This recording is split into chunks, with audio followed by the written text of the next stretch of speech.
I live in a small town lost in the heart of America. In this place, like in many others, life goes on as usual and it seems like nothing can happen here. But a few weeks ago, my tranquil world was invaded by dreams, sinister and terrifying visions that became part of my nightly life. And the more often I saw these dreams, the stronger the feeling became that they were not just products of my imagination. The first dream was relatively harmless. I found myself in an unfamiliar place, dark and desolate, like an abandoned warehouse or an old hangar.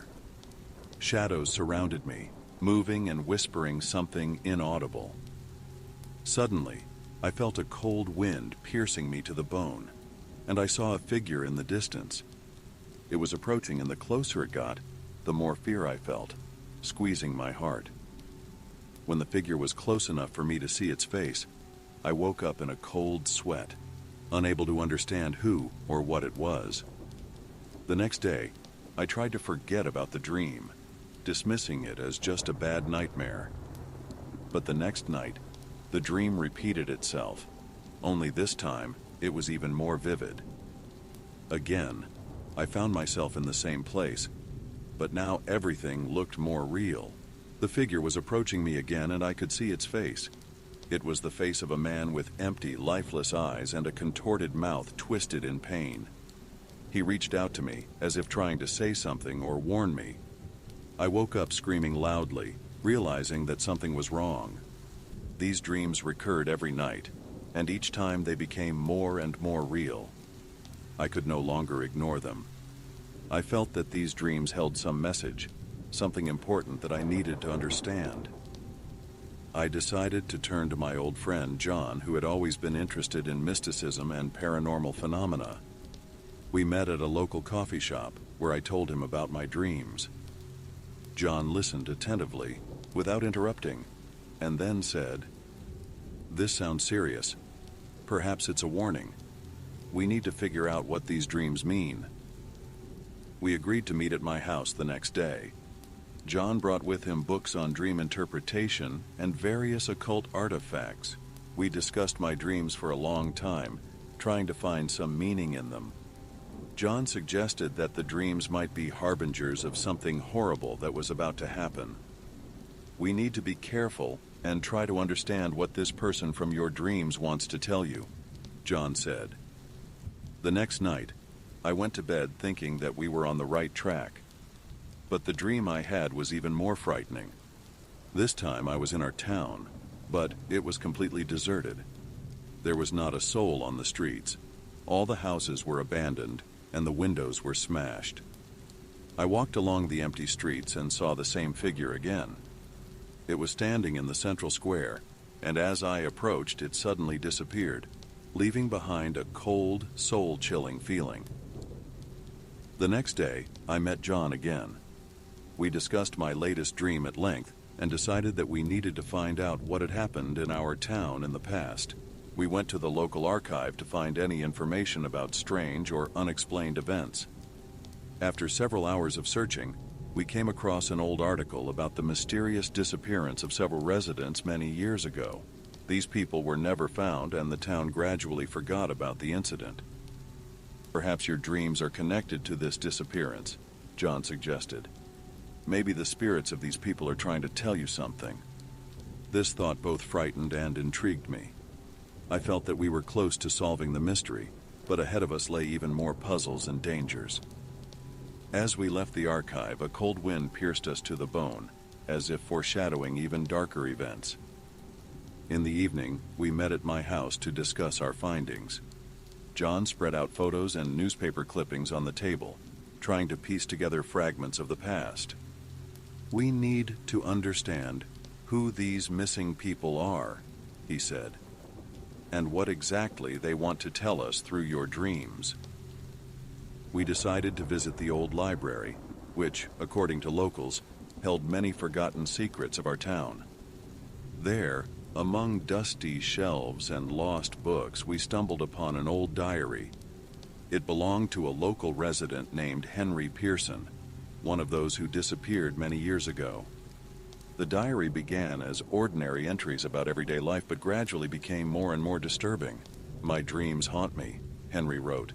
They are so real that I'm afraid to go to sleep. I see shadows calling me, whispering my name. They want me to go with them. With each page, the diary became darker. Henry described dreams similar to mine: abandoned places, empty streets, figures with empty eyes. In the last entry he wrote, "They told me that something terrible is coming. I must warn the others, but I'm afraid it's already too late. Tonight I will go where the shadows call me." A chill ran down my spine as I read. It felt like I was reading my own history, written many years ago. John carefully studied the entries, nodding his head. "These dreams are not just nightmares. They're warnings," he said. Henry was trying to warn people, but no one listened to him. We decided to follow Henry's footsteps to find out where his dreams led him.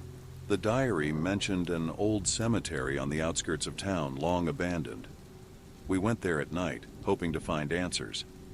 As we approached the cemetery, the moon illuminated the old tombstones, casting eerie shadows. We walked slowly along a narrow path, looking around. Suddenly, I felt a familiar cold gust of wind and saw the same figure from my dreams. It was standing by one of the tombstones, pointing at it. We approached closer and saw that Henry Pearson's name was carved on the tombstone. His eyes seemed to stare straight at me, and I felt my heart tighten with horror. Suddenly, I heard a whisper coming from the darkness. "You must help us." The voice was faint but clear. "Find us. Set us free." I looked at John, and he nodded, indicating that he heard it too. We started digging under the tombstone and soon came across an old wooden box. Inside were letters, photographs, and small items belonging to Henry and the other missing people. Among these items, we found a key, which, as it turned out, unlocked the doors of an abandoned church on the other side of town. "This must be important," John said. "Perhaps we'll find answers there." The next morning, we headed to the old church. As we approached it, it looked even more sinister than in my dreams. The doors were nailed shut, the windows broken, and tall weeds grew around it. We used the key we found and entered. Inside, darkness and coldness prevailed. We walked along a long corridor leading to the altar. Suddenly, John stopped and pointed to an ancient book lying on the floor. It was an old grimoire, inscribed with incomprehensible symbols and incantations. "These are rituals for summoning spirits," John said, flipping through the pages. "It seems someone tried to use them for their own purposes." On the last page was a note written by Henry's hand. "We made a mistake. We opened a door we shouldn't have opened. Now we're trapped. If anyone reads this, I beg you, stop them before it's too late." I realized that my dreams were not just warnings, they were a cry for help from those trapped between worlds. We had to find a way to close that door and free the souls of those who had suffered all these years. Trials and dangers lay ahead of us, but it was too late to turn back. John and I decided that we needed to find someone who could decipher the text in the grimoire. There were no such specialists in our town, but John remembered Professor Hawthorne, a renowned researcher of occult sciences, living in a neighboring city. We contacted him and he agreed to meet with us the next day. When we arrived at the professor's place, he immediately understood the seriousness of our situation. In his cluttered office filled with books and artifacts, the professor carefully studied the grimoire. His face grew more tense as he read. "This is a very ancient book," he said finally. "It describes rituals that can open gates between worlds, but their closure requires special knowledge and preparation." The professor explained that closing the gates required performing a complex ritual involving specific components and precise adherence to instructions. One of the most important components was an ancient artifact, the Crystal of Purity, which, it was believed, was stored in our town's museum, closed for restoration. We returned home, and the next day we went to the museum.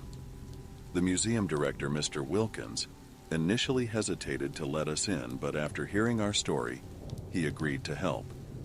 He led us to the basement, where rare and valuable artifacts were stored. Among them was the very crystal. "Be careful," Mr. Wilkins warned. "This crystal possesses immense power." With the crystal in hand, we returned to Professor Hawthorne. He began preparing for the ritual, explaining each step to us.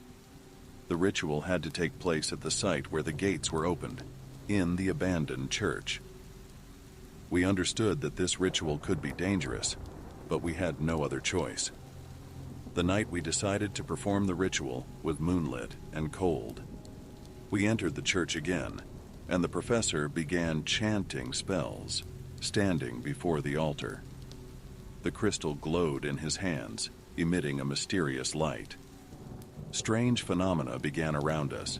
Shadows moved, whispers intensified, and the air grew colder. Suddenly I felt something grab my shoulder. I turned around and saw the same figure from my dreams. This time it was so close that I could see every feature of its face. It looked at me with a plea, its eyes expressing a silent cry for help. "We're almost done," John whispered, noticing my confusion. The professor completed the ritual, reciting the final words from the grimoire. The crystal in his hands began to shine brightly, and suddenly everything around us was bathed in blinding light. We heard a loud crack, and the air filled with a sound as if thousands of voices screamed simultaneously and then fell silent. When the light faded, we found ourselves in silence. The church looked different, calmer, as if freed from darkness. Figures and shadows disappeared, and I felt an incredible relief. "We did it," the professor said, kneeling down. We closed the gates. I turned around and saw that where the figure had stood there was only a faint trace. For the first time in a long time, I felt like I could sleep peacefully. The next day, we returned to the town.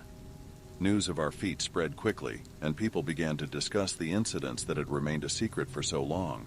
John and I felt like heroes, but we understood that the real heroes were those who had tried to warn us from the other side.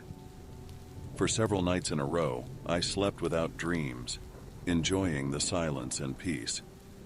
But one day, shortly after the ritual was completed, I had another dream. This time it was something different. I was on the same deserted street, but instead of darkness and fear, I felt peace and tranquility. I saw the figure, but this time its face was calm, and it smiled. "Thank you," she whispered, fading into the light.